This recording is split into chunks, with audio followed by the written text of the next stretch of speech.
എൻ്റെ പേര് MS നമ്പ്യാർ എന്നാണ്. വൈഫ് രമ. എൻ്റെ ഒരു ജോയിൻറ്റ് വെഞ്ചറിലാണ് ഞാൻ സിദ്ധിയായിട്ട് അസോസിയേറ്റ് ചെയ്തത്. കുറേ വർഷത്തെ പഴക്കമുള്ള ഒരു അസോസിയേഷനാണ്. അപ്പോൾ ശങ്കർ ഭദ്രം എന്നാണ് ആ ബിൽഡിങ്ങിൻ്റെ പേര്. അവിടെ വന്നിരിക്കുന്നത് 32 ഫ്ലാറ്റുള്ള ഒരു ബിൽഡിങ്ങാണ്. ടൈംലി ആയിട്ട് കംപ്ലീറ്റ് ചെയ്തു എന്ന് ഞാൻ ധൈര്യമായിട്ട് പറയാം. അതാണ് അത്ഭുതം എന്ന് പറയാം. എന്നുവെച്ചാൽ സാധാരണ രീതിയിൽ നടക്കുമ്പോൾ നമുക്കൊരു പേടിയുണ്ടാവും. ആ പേടി എനിക്ക് ഉണ്ടായിട്ടേ ഇല്ല. ഇത് ലാൻഡ് ഹാൻഡ് ഓവർ ചെയ്തപ്പോഴും കൺസ്ട്രക്ഷൻ സമയത്തോ അങ്ങനെ ഒരു പേടി ഉണ്ടായിരുന്നില്ല. നന്നായിട്ട് നടന്നു. Quality of construction also is good എന്ന് പറയാം. ടൈംലി കംപ്ലീഷനാണ് മോസ്റ്റ് ഇമ്പോർട്ടൻറ്റ്. അത് എല്ലാവർക്കും അങ്ങനെയാണ്. ഒരു ഫ്ലാറ്റ് എടുക്കുന്ന ആളാണെങ്കിലും അവർ ലോൺ എടുക്കുക എന്തെങ്കിലും ഉണ്ടെങ്കിൽ തന്നെ അതൊരു അഡ്വാൻറ്റേജാണ്. അപ്പോൾ ഇവരുടെ ഒരു കോൺഫിഡൻസ് നമുക്ക് ക്രിയേറ്റ് ചെയ്യണത് ടൈംലി കംപ്ലീഷനാണ്. പിന്നെ ക്വാളിറ്റി ഉണ്ട്.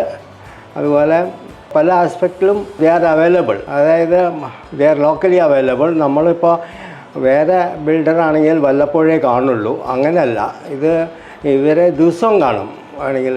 അപ്പോൾ അവരവിടുത്തെ ഈ ഏരിയയിൽ തന്നെ ഉണ്ടാവും, അല്ലെങ്കിൽ ആ ബിൽഡിങ്ങിലുണ്ടാവും. ശങ്കർ ഭദ്രത്തിലോ. ഞാൻ ഇപ്പോൾ താമസിക്കുന്നത് സിദ്ധി എൻക്ലേവ് എന്ന് പറഞ്ഞാൽ മരടിലാണ്. എൻ്റെ ഫ്ലാറ്റ് ഉള്ളത് ശങ്കർ ഭദ്രത്തിലാണ്. സിദ്ധി ഹോംസിനായിട്ട് ഞങ്ങൾക്ക് ഏതാണ്ട് 7 വർഷത്തിലേറെ ആയിട്ടുള്ള ബന്ധമാണുള്ളത്. അവർ ഞങ്ങൾക്ക് ആ ഫ്ലാറ്റ് പണിഞ്ഞ് തന്നിട്ടും അതിന് ശേഷമുള്ള ആഫ്റ്റർ സർവീസും നല്ലൊരു ഇതാണ്. എപ്പോൾ വിളിച്ചാലും എന്ത് വർക്ക് ബാക്കിയുണ്ടെങ്കിലും എന്തിനും ഉണ്ടെങ്കിലും അവർ പെട്ടെന്ന് സഹായിച്ചു തരാറുണ്ട്. സിദ്ധി ഹോംസിൻ്റെ കൺസ്ട്രക്ഷനൊക്കെ നല്ല ക്വാളിറ്റി ഉള്ളതാണ്. മിഡിൽ ക്ലാസ് ആൾക്കാർക്കും കൂടി അഫോർഡ് ചെയ്യാൻ പറ്റുന്ന ഒരു ബജറ്റിൽ വരുന്നതാണ് അവരുടെ ഫ്ലാറ്റുകൾ. എന്നാൽ ഒരു ലക്ഷറി ഫ്ലാറ്റിൻ്റെ ഉള്ള എല്ലാ ഫെസിലിറ്റീസും അവർ തരുന്നുമുണ്ട്. പിന്നെ അതിനും പുറമെ അവർ നല്ലൊരു ഫ്രണ്ട്ലി ആറ്റിറ്റ്യൂഡാണ് നമ്മളായിട്ട്. നമ്മുടെ തന്നെ ഒരു ഫാമിലി ഇതുപോലെ തോന്നും.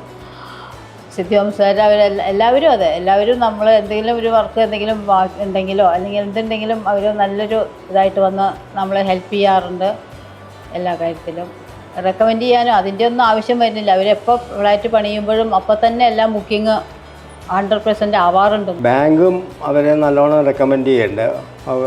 SBI ഏത് ബാങ്കാണെങ്കിലും, SBI ആണെങ്കിലും HDFC ആണെങ്കിലും സിദ്ധി ഹോംസിനെ നല്ലോണം പുകഴ്ത്തിയേ പറഞ്ഞിട്ടുള്ളൂ. അപ്പോൾ അത് കാരണം വരുന്നവർക്കൊക്കെ ലോൺ എടുക്കാനും ആവശ്യത്തിന് ബുദ്ധിമുട്ടൊന്നുമില്ല. അത് കാരണം റെക്കമെൻഡേഷൻ്റെ ഒരു ആവശ്യം ഞങ്ങൾക്ക് തോന്നിയിട്ടില്ല.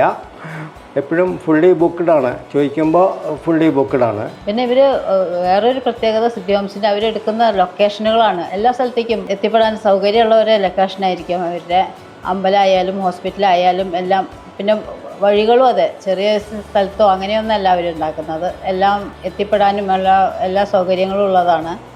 പിന്നെ നല്ല ആധുനിക സൗകര്യങ്ങളോടൊക്കെ കൂടിയിട്ടുള്ള ഇപ്പോൾ മിഡിൽ ക്ലാസ് ആൾക്കാർക്ക് അഫോർഡ് ചെയ്യാനാണെങ്കിലും ഫെസിലിറ്റീസൊക്കെ നല്ല ക്വാളിറ്റി ഉള്ളതും നല്ല ഇതായിട്ട് തന്നെയാണ് സിദ്ധി ഹോംസ് പണിഞ്ഞു തരുന്നത്. പറയുമ്പോൾ തൃപ്പൂണിത്തുറയാണ്. നമ്മൾ വിചാരിക്കും വലിയ ഹൈ കോസ്റ്റ്, അതൊന്നുമില്ല. പക്ഷേ റീസണബിളി പ്രൈസ്ഡ് ആണ് അവരുടെ ഫ്ലാറ്റ്. സിദ്ധി ഹോംസിൻ്റെ ഇപ്പോൾ ഓൺഗോയിങ് പ്രോജക്ട്സ് കുറേ ഉണ്ട്. ആർക്ക് വേണമെങ്കിലും ധൈര്യമായിട്ട് മേടിക്കാം. എന്താണെന്ന് വെച്ചാൽ അത് അഫോർഡബിൾ ആണ്. രണ്ടുപേരും വർക്ക് ചെയ്യുകയാണെങ്കിലും അവർക്ക് സമയത്തിന് വീട്ടിലെത്താൻ പറ്റും. Transportation is not a problem. അത് 100% ആണ്.